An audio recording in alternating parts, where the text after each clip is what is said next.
Hello, I just invited Mr. Michael Wood, Labour MP. Hello, Michael. Thank you. 안녕하세요. Oh, nice to meet you. And thank you very much for the invitation. I'm happy to be here today. You are elected to Parliament in 2016 That's right. in Mount Roskill area. Yes. Yeah. How have you been? Well, that's nearly 3 years now, and I've been very happy nearly every day. Oh. I enjoy my role as a Member of Parliament representing my local community, and of course since the 2017 election I have the privilege of being part of the government as well, and that is a great privilege to be part of the government of your own country and to be able to make positive changes for people. So I enjoy my job, I enjoy meeting people, I enjoy my time in Parliament. For me, it's the best job in the world. Yeah. Any special relationship between you and the Labour Party before that? Well, yes, I'd been involved with the Labour Party for many years. People are probably aware that my predecessor in Mount Roskill was Phil Goff, who's now our Mayor of Auckland. Now, I was very good friends with Phil for a long time, and I was the chair of our local party committee and supported Phil for a number of years, and have been involved in the Labour Party for about 20 years.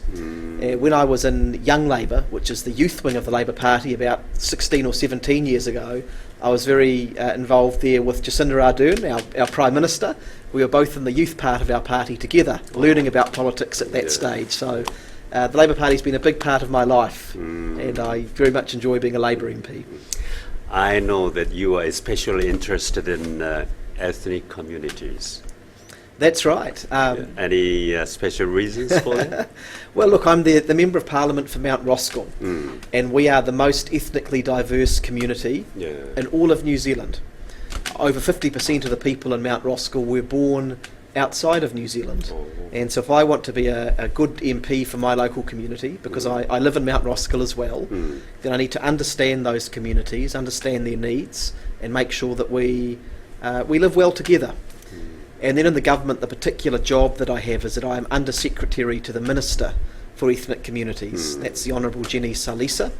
And so my job is to be supporting her work and to make sure that the government is connected to all of the different communities we have in New Zealand, the Korean community of course, but we have about 200 different ethnic communities in New Zealand. And we need to make sure that people in those communities are able to be successful, are able to contribute to New Zealand, and are well integrated and well supported. So that's our job. And Auckland City is the representative multicultural city in the world. It is. I think they say it's the fourth most multicultural city of any large city in the world. And I think that makes us it has some challenges, but I think for our city and for our country, this offers us great potential. If we can unlock the potential of all the different cultures and communities we have, this will be a very big benefit for New Zealand in the future. You think about our economic relationships, our trade relationships, our cultural relationships. We have a wonderful resource in New Zealand with all of these different communities, as long as we learn to work well together.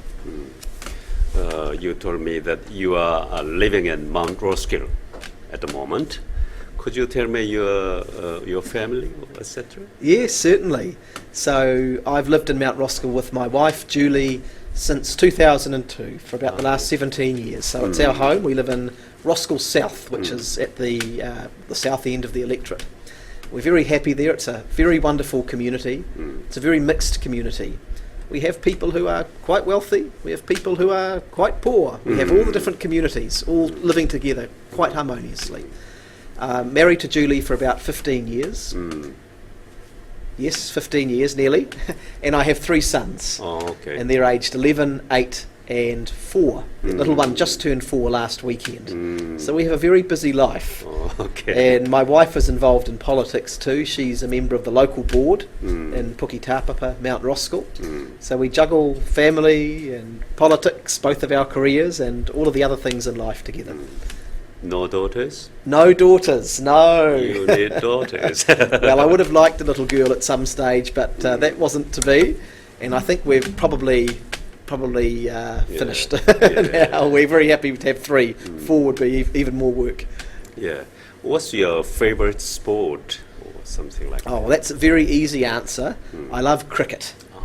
And so at the moment we have the Cricket World Cup happening in England, and unfortunately the games they start at about 11 o'clock at night and finish at about 5 o'clock in the morning. Yeah. So you have to stay up very late or get up very early if you want to watch them. But that's a sport I love. Yeah. But I play other sports as well. I play tennis, table tennis, badminton, squash. I play all the racket sports. Okay.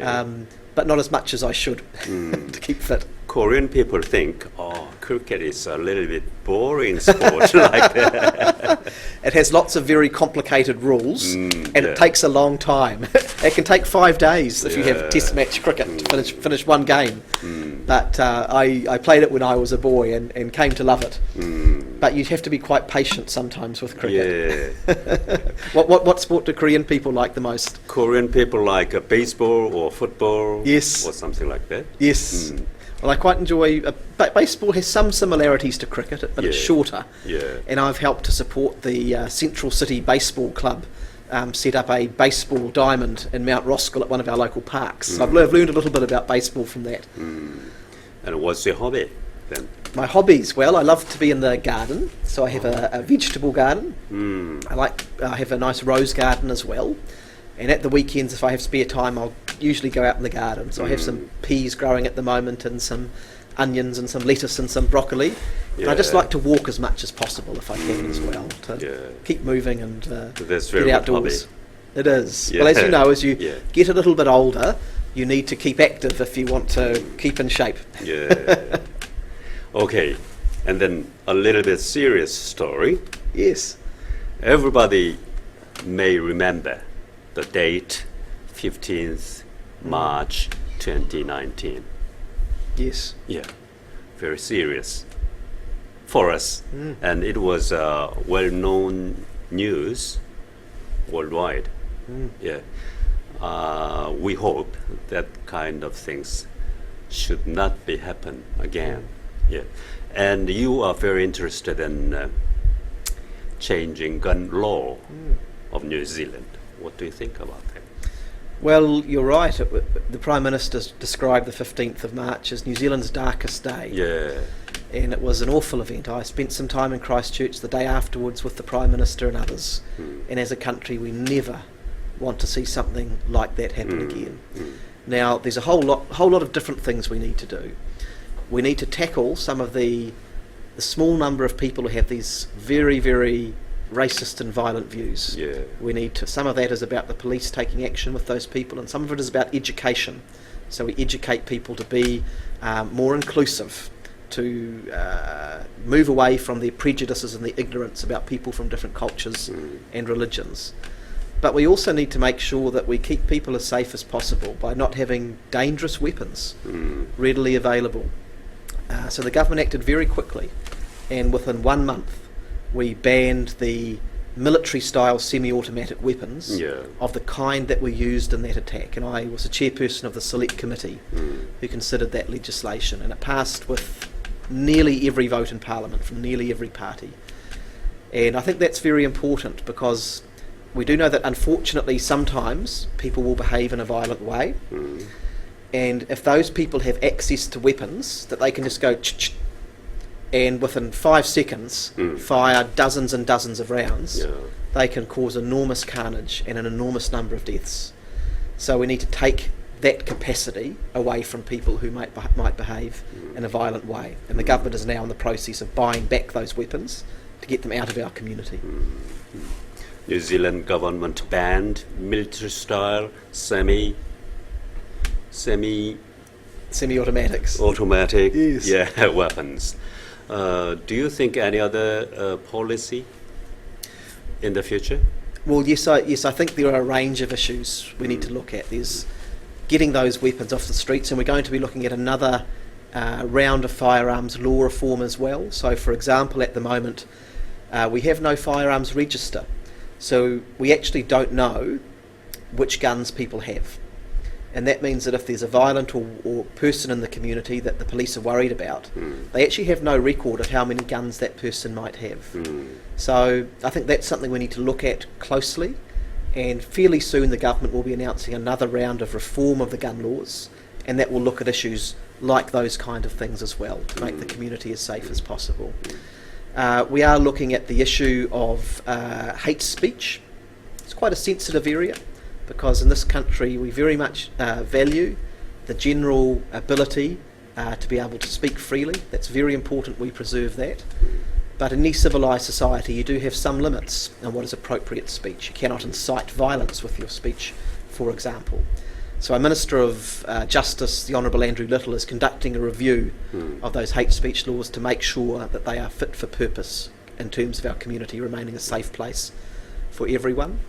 But then I think the other area of work really, it's not so much an individual policy, but it is doing a lot of education work to make sure that we do not have people harbouring prejudiced and ignorant attitudes. Sometimes, unfortunately, you can go onto social media and very quickly find people who have, frankly, terrible views about people from different races and cultures. Actually, I've seen it. I'm sure you have. Like a movie. Yes. It was. Yes. Yeah. And that's, we don't want those views to have a place in our country. And now, those views aren't necessarily criminal. So we have to find a way of reaching out to those people and educating them, whether it's through our schools, whether it's through other forms of education, whether it's through public campaigns, to convince people that actually, you and me come from different countries and different races. We're both just human beings, though. We want to live a peaceful life. We want our families to be happy.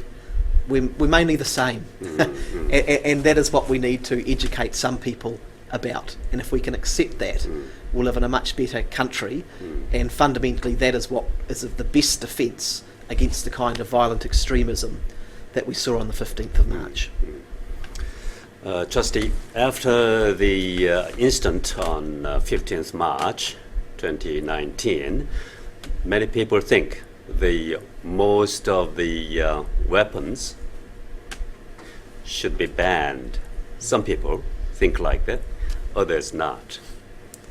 You think that kind of weapon needed, especially for the country area? Yes, it's a very good point, and these are the issues that we considered at the Select Committee at Parliament. We received thousands of submissions from people. We looked very closely at this. There are approximately 250,000 licensed firearms owners in New Zealand. These are people who lawfully can have a gun, and I'm actually one of them. I have a rifle, it just fires a single shot. And it's a family antique basically, but it's in working order.